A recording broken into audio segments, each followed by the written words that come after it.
بات یہاں رکی تھی کہ حضرت موسیٰ علیہ السلام کو اللہ عز و جل نے، موسیٰ علیہ السلام اور موسیٰ علیہ السلام کی قوم کو اللہ عز و جل نے اپنی مہربانی سے فرعونیوں کی چنگل سے نجات دی۔ راستے میں دریا آ گیا، اس دریا میں بھی راستہ بنا دیا۔ یہ سارے انعامات بنی اسرائیل پر تھے، یہ باتیں گزر چکی۔ وہ قوم جو ایک لمبی مدت سے غلامی اور تنزلی کے شکار تھی، پستی میں تھی، اس قوم کو اللہ عز و جل نے ایک رہبر اعلیٰ کے ذریعے، پیغمبر کے ذریعے، کلیم اللہ کے ذریعے، موسیٰ علیہ السلام کے ذریعے نجات دی، عزت دی، وقار دیا، ہر پریشانی کو دور کیا، ظالموں کی چنگل سے بھی آزادی دی، اور راستے میں جو مشکلات آئے اس سے بھی آزادی دی، یہاں تک کہ راستے میں کھانے پینے کا شاہی اہتمام فرمایا، یعنی جنت سے کھانا بھیج دیا۔ یہ ساری باتیں ابھی تفصیل سے آئیں گی۔ جنت سے کھانا بھیجا، اس سے یہ قرآن سنانے کا ایک واضح مقصد یہ ہے، اور اللہ نے قرآن نازل کیا اس کا بھی واضح مقصد یہ ہے کہ جب آپ قرآن پڑھو تو اگلوں کی زندگی کو دیکھ کر، پچھلوں کے معاملات کو دیکھ کر اپنے آپ میں سدھار لانے کی اور اصلاح کرنے کی کوشش کرو کہ پہلے لوگ کیوں بھٹکے، کیوں بہکے، اور کیوں ظلم و بربریت کے لپیٹے میں آئے، اور گزشتہ لوگوں کے حالات کیا تھے۔ ہم اگر سیدھے راستے پر چلیں گے تو بے شک انعامات کے حقدار ہوں گے، اور اگر بہک جائیں گے تو قہر و غضب سے بچ نہیں سکتے۔ تو موسیٰ علیہ السلام جب انہیں لے کر ایک مقام پر چلے اور اللہ عز و جل نے انہیں آزادی عطا کر دی، آزادی کی نعمت ہم ہر سال 15 اگست کو آزادی کا تہوار مناتے ہیں، اور وہ لوگ جو انگریزوں کی ظلم و بربریت کو جانتے ہیں وہ خوب جانتے ہیں کہ آزادی کیا ہوتی ہے، غلامی کیا ہوتی ہے۔ اگرچہ ہم میں اب بڑے بزرگ ایسے لوگ نہ رہے، لیکن تاریخ میں تو ہے، اتہاس کی کتابوں میں بھرے پڑے۔ تو غلامی بہرحال غلامی ہوتی ہے۔ اللہ عز و جل نے آزادی کی بہت بڑی نعمت دی تھی موسیٰ علیہ السلام کی تحریک پر۔ جب قوم کو آزادی مل گئی تو رب نے موسیٰ علیہ السلام سے کہا، آؤ 40 رات کے لیے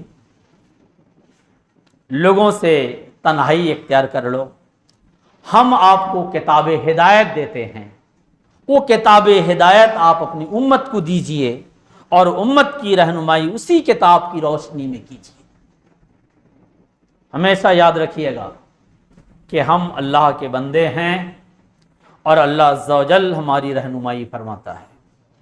آدم علیہ السلام کے ذکر میں بات گزر چکی ہے کہ اللہ عز و جل نے فرمایا کہ جب تمہارے پاس میری آیتیں آئیں تو اگر تم اس پر ایمان لاؤ تو تم اللہ کے نیک بندے بن جاؤ گے، تمہیں کوئی خوف اور کوئی ڈر اور کوئی ملال نہیں ہوگا، اور اگر تم اس پر ایمان نہیں لائے تو بہک جاؤ گے اور تمہارا ٹھکانہ جہنم ہوگا۔ یہ بات گزر چکی ہے۔ تو اللہ تبارک و تعالی ہر قوم کو کتاب عطا کیا ہے، اور وہ قوم اپنی مقدر پہ ناز کرتی ہے جب وہ کتاب الہی کی جزیات اور کلیات پر عمل کرتی ہے۔ جیسے آپ صحابہ کی زندگی پڑھیے، اتنی تابناک زندگی ہے، اتنی عظیم زندگی ہے، اتنی خوبصورت زندگی ہے۔ کیوں؟ اس لیے کہ وہ اللہ کی کتاب پر عمل کرنے والے لوگ تھے، رسول اللہ صلی اللہ علیہ وسلم کی سنتوں پر عمل کرنے والے لوگ تھے، کم تھے، کمزور تھے، لیکن پوری دنیا میں انہی کی امامت تھی، انہی کی قیادت، انہی کی سیادت تھی۔ کیوں؟ اس لیے کہ وہ کتاب الہی کے خوگر تھے، عادی تھے۔ موسیٰ علیہ السلام سے رب نے کہا 40 دن کے لیے، 40 رات کے لیے آپ کوہ طور پہ آ جاؤ، سب سے قطع تعلق ہو جاؤ اور میرے کلام کو حاصل کرو۔ وَإِذْ وَعَدْنَا مُوسَىٰ 40 لَيْلَةً، اور جب اللہ نے وعدہ کیا موسیٰ علیہ السلام سے 40 رات کا۔ موسیٰ علیہ السلام اتنی تیزی کے ساتھ گئے کہیں نہ رکے، نہ کہیں وقت گزارا، نہ سستی دکھائی۔ رب نے پوچھا موسیٰ اتنی جلدی کیوں آ گئے؟ یہ سورہ طہ میں ہے، موسیٰ اتنی جلدی کیوں آ گئے؟ کہا اے رب تیری ملاقات کے لیے، تیری رضا کے لیے۔ ٹھیک ہے، اذان ہوتی ہے 12 بجے نہ 12:30 بجے جمعہ کی، جمعہ اذان کے بعد بھی آ سکتے ہیں، لیکن اگر دل میں یہ للک ہو کہ ہم پہلے چلے جائیں، 10 بار سورہ فاتحہ پڑھ لیں، 10 بار سورہ اخلاص پڑھ لیں، قرآن کی 2 رکوع پڑھ لیں، 10 بار کلمہ طیبہ پڑھ لیں، استغفار پڑھ لیں، مصطفیٰ کریم صلی اللہ علیہ وسلم پر درود پڑھ لیں تاکہ رب خوش ہو جائے، بہترین عمل ہے۔ موسیٰ علیہ السلام جلدی چلے گئے۔ رب نے کہا موسیٰ اتنی جلدی کیوں کی؟ کہا تیری رضا کے لیے۔ پھر موسیٰ علیہ السلام اس 40 دن کے لیے دور ہوئے تھے۔ قوم نے کیا کیا وہ دیکھیے، ثم اتخذتم العجل من بعد، اس کے بعد قوم نے بنا ڈالا بچڑے کو معبود۔ یعنی 40 دن موسیٰ علیہ السلام قوم بنی اسرائیل سے الگ کیا ہوئے، یہ قوم بہک گئی۔ وہ قوم جو نبیوں کی اولاد ہے، وہ قوم جو موسیٰ علیہ السلام کی امت ہے، اور جس قوم میں سیدنا ہارون علیہ السلام موجود ہیں، وہ قوم بہک گئی۔ کیوں؟ موسیٰ کلیم اللہ نہیں ہے، انہیں واعظ و نصیحت کرنے والا نہیں ہے، وہ جن کو اللہ نے روب دیا تھا وہ نہیں ہیں، تو قوم بہک گئی۔ اور بہکی تو ایسے ویسے نہیں، پوجا کا شوق ہوا انہیں، وہ بھی کس کی؟ جانور کی۔ انہوں نے گائے کے بچڑے کو خدا بنا ڈالا۔ اس لیے ہمیشہ رب سے دعا کیجئے، اے اللہ ہمیں دین میں ثابت قدم عطا فرما، اے اللہ ہمیں دین میں ثابت قدم عطا فرما۔ یعنی جو تو نے ایمان عطا کیا ہے، دین عطا کیا ہے، یہ صرف تیری مہربانی ہے، اس میں ہماری کوئی محنت کوئی کوشش نہیں ہے، یہ صرف تیری مہربانی ہے۔ تو ہمیں دین میں ثابت قدم رکھ۔ اگر دین میں بندہ ثابت قدم رہ گیا تو اس کی دنیا بھی اچھی ہوگی، دین بھی اچھا ہوگا، آخرت بھی اچھی ہوگی۔ اور اگر وہ دین پہ ثابت قدم نہیں رہ سکا تو دنیا میں جو الجھن کا شکار ہے، آزمائش کا شکار ہے، وہ تو ہے، آخرت بھی برباد ہو جائے گی۔ یا حیو یا قیوم ثبتنی علی الایمان، یا حیو یا قیوم ثبتنی علی الایمان، اے ہمیشہ زندہ رہنے والے، اے ہمیشہ قائم رہنے والے، ہمارے ایمان کو سلامت رکھ۔ یا حیو یا قیوم ثبتنی علی الایمان۔ قوم بنی اسرائیل، نبیوں کی اولاد، موسیٰ علیہ السلام 40 رات کے لیے وہ بھی خدائے عز و جل کے قرب حاصل کرنے کے لیے گئے، اور یہ قوم بہک گئی۔ اتنا بڑا جرم، نماز نہ پڑھی ایک الگ بات ہے، تسبیح نہ پڑھی ایک الگ بات ہے، لیکن سیدھا سیدھا شرک، اللہ کو چھوڑ گئے۔ یہ ہر قوم میں ہے۔ بہت اچھا لگتا ہے آدمی اللہ کے سامنے دعا کرنے میں، اللہ سے اولاد مانگنے میں، اللہ سے صحت مانگنے میں، اللہ سے تندرستی مانگنے میں، اللہ سے دولت مانگنے میں دل جمتا نہیں ہے، دل لگتا نہیں ہے، اور یہاں وہاں ادھر ادھر بہت مزہ آتا ہے۔ فطرت عجیب ہے، جب فطرت مسخ ہو جاتی ہے، روند دی جاتی ہے، تو حق اس سے چھپ جاتا ہے۔ دیکھیے نا کہ نبیوں کی اولاد ہے، موسیٰ علیہ السلام 40 رات کے لیے گئے ہیں، ایسا ہوا کیوں؟ وہ بھی قرآن میں ہے، سورہ اعراف میں ہے، وَجَاوَزْنَا بِبَنِي إِسْرَائِيلَ الْبَحْرَ فَأَتَوْا عَلَىٰ قَوْمٍ يَعْكُفُونَ عَلَىٰ أَصْنَامٍ لَهُمْ قَالُوا يَا مُوسَى اجْعَل لَّنَا إِلَٰهًا كَمَا لَهُمْ آلِهَةٌ قَالَ إِنَّكُمْ قَوْمٌ تَجْهَلُونَ۔ جب بنی اسرائیل کو موسیٰ علیہ السلام دریائے کلزم سے آگے لے گئے تو چاہیے تو یہ تھا کہ رگ رگ سے، نس نس سے رب عز و جل کی ان عطا اور ان انعامات پر شکر کی آواز آئے، حمد کی آواز آئے، لیکن یہ قوم بگڑی ہوئی قوم تھی۔ اس نے دیکھا فَأَتَوْا عَلَىٰ قَوْمٍ، ایک قوم کو یعکفون علی اصنام لہم، اپنے بتوں کے آگے سجدہ کرتے ہوئے، یعنی راستے میں ایک قوم سے گزر ہوا جو قوم اپنے بتوں کے سامنے سجدہ ریزی کر رہی تھی، ان کے سامنے فریادیں کر رہی تھی۔ تو یہ قوم کی ڈھیٹ پن دیکھیے، وہ کہتی ہے قالوا یا موسیٰ اجعل لنا الہا، اے موسیٰ ہمارے لیے بھی ایک خدا بنا دو، اے موسیٰ ہمارے لیے بھی ایک خدا بنا دو، کما لہم آلہہ، جیسے ان لوگوں کے لیے خدا ہیں۔ قال انکم قوم تجہلون، موسیٰ علیہ السلام فرماتے ہیں تم بڑی جاہل قوم ہو، بڑی نالائق قوم ہو، اللہ عز و جل کی انعامات پر انعامات تم پر ہو رہی ہیں، اس کی نوازش پر نوازش ہو رہی ہے، اور تم نے ایک جاہل اور ایک بدبخت قوم کو دیکھا کہ وہ خدا کے علاوہ غیر کی پوجا کر رہی ہے، اور تم کو بھی پوجا کا شوق پیدا ہو گیا۔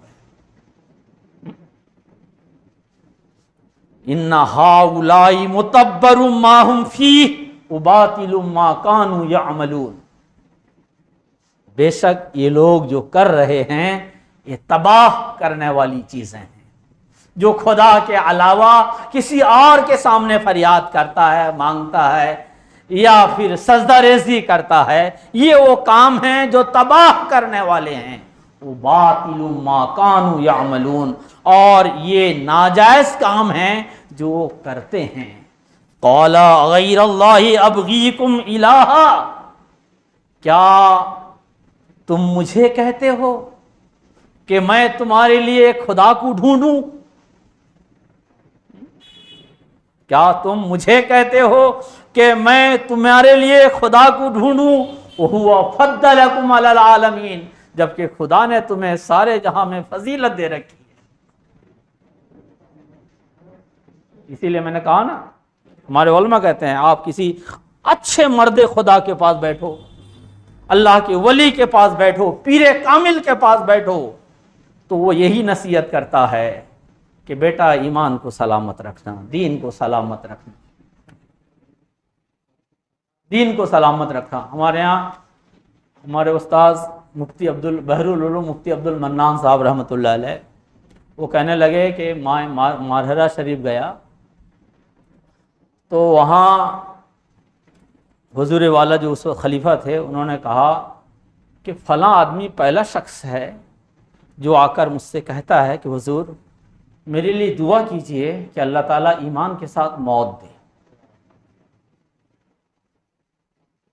کیونکہ ایمان گیا تو سب گیا، ایمان نہیں تو کچھ نہیں۔ موسیٰ علیہ السلام دیکھیے، قوم بگڑتی ہے تو اس کے حالات کیسے ہوتے ہیں۔ آج اگر کسی پر کوئی انگلی اٹھا دیتا ہے تو وہ بھی ہمارے لیے اس میں سبق ہے کہ جب قوم بگڑتی ہے، عقل کام نہیں کرتی، فکر ماند پڑ جاتی ہے اور شعور بانج ہو جاتا ہے، تو پھر وہ پیغمبر سے بھی بت کا مطالبہ کرنے لگتے ہیں۔ قال غیر اللہ، موسیٰ علیہ السلام کہتے ہیں کیا اللہ کے سوا ابغیکم الہا، تمہارے لیے میں خدا ڈھونڈوں؟ وَهُوَ فَضَّلَكُمْ عَلَى الْعَالَمِينَ، اللہ نے تمہیں فضیلت دی ہے سارے جہاں میں۔ دیکھیے، جب بندہ بہکتا ہے نا تو اللہ تعالیٰ بھی ڈھیل دے دیتا ہے۔ جب بندہ بہکتا ہے تو اللہ تعالیٰ بھی ڈھیل دے دیتا ہے۔ اس کو کہا گیا کہ آپ صبح اٹھو، نماز پڑھو اور حلال روزی کی تلاش میں نکل جاؤ۔ اگر ملازمت کرتے ہو تو اس میں چلے جاؤ، کاروبار کرتے ہو تو اس میں چلے جاؤ، کوئی بھی محنت مزدوری کا کام کرتے ہو اس میں چلے جاؤ، اللہ کا نام لو، بسم اللہ پڑھو، اللہ پر بھروسہ رکھو، اللہ تمہاری جو روزی ہے وہ ضرور دے گا۔ لیکن بہک گیا، کہا کہ وہ فلاں کے یہاں جانے کے بعد، یہاں ہاتھ جوڑنے کے بعد اور پھر وہاں سے آشیرواد لینے کے بعد کام بن جاتا ہے، تو یہ بہکنے کی علامت ہے۔ ہاں، کوئی اللہ کے بندہ آپ کے لیے دعا کرے وہ ایک الگ چیز ہے، اللہ تعالیٰ بھی ڈھیل دے دیتا ہے، وہ جب نہیں جاتا تو اس کو کوئی ملتا بھی نہیں ہے، تاکہ جتنا گمراہ ہو جائے وہ اس سے زیادہ گمراہ ہو۔ اس کی اس آیت میں اشارہ ملتا ہے، یہ بھی سورہ اعراف میں ہے۔ وَاتَّخَذَ قَوْمُ مُوسَىٰ موسیٰ کی قوم نے بچڑے کو اختیار کر لیا، من بعدہ، موسیٰ علیہ السلام کے جانے کے بعد، من حلیہم عجلا جسدا لہ خوار، انہوں نے زیورات سے اس بت کو تیار کیا تھا۔ ہوا کیا تھا کہ موسیٰ علیہ السلام کی قوم جب بنی نا قبطیوں سے فرعونیوں سے نکلی تھی تو ان سے ان کے جو زیورات تھے وہ عاریتاً لے لیا تھا، وہ ان کے ہاں ایسا چلتا تھا۔ اور پھر اسی رات اللہ کا حکم ہوا کہ تم لوگ شہر چھوڑ کے موسیٰ علیہ السلام کے ساتھ چلو۔ تو جو زیورات تھے انہیں بوجھ لگتا تھا، موسیٰ علیہ السلام تو فوراً کوہ طور پہ چلے گئے۔ ہارون علیہ السلام نے حکم دیا کہ وہ جو زیورات ہے وہ تمہارے لیے بوجھ ہے، مال غنیمت بھی ہے، تو تمہارے لیے استعمال جائز نہیں ہے، تم اس کو ایک گڈھے میں دفن کر دو۔ ایک سامری نام کا آدمی تھا، اس نے ان سوناؤں کو لیا، زیورات کو لیا، پگھلایا، ایک بچڑے کی شکل دے دی۔ اور جبریل علیہ السلام جب فرعون کی گھوڑی کو سمندر میں نہ دریا میں کودوایا تھا تو وہ جو جبریل علیہ السلام کے گھوڑے کے پاؤں کے نشانات تھے وہاں سے اس سامری نے کچھ مٹی اٹھا لیا تھا، انہیں بھی کمال ہنرمندی سے اس بچڑے کے اندر ڈال دیا اور اس کو اس طرح سے بنایا کہ اس کو اگر اشارہ کیا جاتا تو اس سے آواز نکلتی تھی بچڑے کی مانند۔ اللہ فرماتا ہے ایجلن جسد لہو خوار، کہ اس سے بچڑے کی سی آواز آتی تھی۔ میں نے کہا نا کہ جب اللہ تعالیٰ کوئی گمراہ ہونا چاہتا ہے تو اللہ تعالیٰ اس کے لیے آسان کر دیتا ہے، رخ پھیر لیتا ہے، ڈھیل دے دیتا ہے، ورنہ اس بھوت سے بھلے کیا آواز آ سکتی ہے۔ لیکن ان کو لگنے لگا نہیں صاحب آواز تو آ رہی ہے، یہی تو خدا ہے۔ موسیٰ علیہ السلام کہاں پہاڑ میں خدا کو ڈھونڈ رہے ہیں، خدا تو ہمارے سامنے موجود ہے۔ اسی لیے ہمیشہ حکم دیا گیا ہے کہ تم کاملین کی پیروی کرو، اپنے عقل کی نہیں، ورنہ وہ لوگ جو خدا کو نہیں مانتے وہ کم کھوپڑی نہیں رکھتے، کھوپڑی اللہ نے بھرپور دی ہے، لیکن فقط کھوپڑی کے بنیاد پر اب حق کو حاصل نہیں کر سکتے۔ اس میں نبیوں کی مدد کی ضرورت ہے، نبی کی پیروی کی ضرورت ہے، کتاب الہی سے مدد لینے کی ضرورت ہے۔ اگر آپ نے کتاب الہی سے مدد لی تبھی حق ملے گا، ورنہ مشکل۔ پھر فرماتا ہے الم یرو انہ لا یکلمہم ولا یہدیہم سبیلا، کیا انہوں نے نہیں دیکھا کہ نہ وہ بات کر سکتا ہے نہ راستہ دکھا سکتا ہے؟ پس جب وہ بات نہیں کرتا، راستہ نہیں دکھا سکتا، تو بھلا خدا کیسے ہو سکتا ہے؟ لیکن موسیٰ علیہ السلام کے جانے کے بعد انہوں نے یہ کرتوت کر ڈالی۔ اس کے بعد کیا ہوا اس کی تفصیلات بعد کی آیتوں میں آئیں گی۔ یہاں دوسری بات آئی ثم عفونا عنکم من بعد ذلک لعلکم تشکرون، پھر اس کے بعد ہم نے ان کو معاف کر دیا۔ اتنے بڑا جرم کے بعد معاف کر دیا۔ معاف کیسے کیا وہ بعد والی آیت میں آ رہی ہے۔ ثم عفونا عنکم، پھر اس کے بعد ہم نے تم کو معاف کیا تاکہ تم ہمارا شکر ادا کرو۔ وَإِذْ آتَيْنَا مُوسَى الْكِتَابَ وَالْفُرْقَانَ لَعَلَّكُمْ تَهْتَدُونَ، اور جب ہم نے موسیٰ کو کتاب دی اور حق و باطل میں فرق کرنے والا معجزہ دیا تاکہ تم ہدایت پاؤ۔ وَإِذْ قَالَ مُوسَى لِقَوْمِهِ يَا قَوْمِ، اور جب موسیٰ نے اپنی قوم سے کہا اے میری قوم، إِنَّكُمْ ظَلَمْتُمْ أَنفُسَكُمْ بِاتِّخَاذِكُمُ الْعِجْلِ، اے میری قوم بے شک تم نے اپنے آپ پر ظلم کیا، بِاتِّخَاذِكُمُ الْعِجْلِ، بچڑے کو خدا بنا کر۔ بہت بڑا جرم کیا، بہت بڑا تمہارا یہ پاپ ہے، یہ سیدھا سیدھا خدا کے ساتھ شرک ہے۔ فَتُوبُوا إِلَىٰ بَارِئِكُمْ، تو تم توبہ کرو اپنے رب کی طرف۔ اللہ تعالیٰ ہمیں مایوس نہیں کرتا۔ اگر ہم بہک جاتے ہیں، بھٹک جاتے ہیں، گمراہی کے شکار ہو جاتے ہیں تو اللہ تعالیٰ ایک راستہ، ایک موقع دیتا ہے کہ اپنی غلطیوں سے رجوع کرو، توبہ کرو، تو توبہ کا در کھلا ہے۔ لیکن اگر توبہ نہیں کرتا، بندہ اکڑ جاتا ہے تو وہ آدم کا بیٹا نہیں، شیطان ہے۔ قوم فرعون نہ قوم بنی اسرائیل کو موسیٰ علیہ السلام نے توبہ کا حکم دیا، اور توبہ کیا تھی؟ وہ تھی فَاقْتُلُوا أَنفُسَكُمْ، تم اپنے آپ کو قتل کرو۔ ہمارے ہاں توبہ یہ ہے کہ چاہے بندہ کیسا ہی گناہ کیوں نہ کر لے، وہ اللہ کے سامنے بیٹھ جائے، تصور میں لے کہ میرا رب مجھے دیکھ رہا ہے، میں رب کی نظر سے دور نہیں ہوں، اور پھر روئے، اپنے گناہوں پر پچھتائے اور رب عز و جل سے معافی چاہے، تو اللہ تبارک و تعالی نہ صرف اس کے گناہ کو معاف کرتا ہے، کبھی کبھی اس کے گناہوں کو نیکیوں سے بدل دیتا ہے۔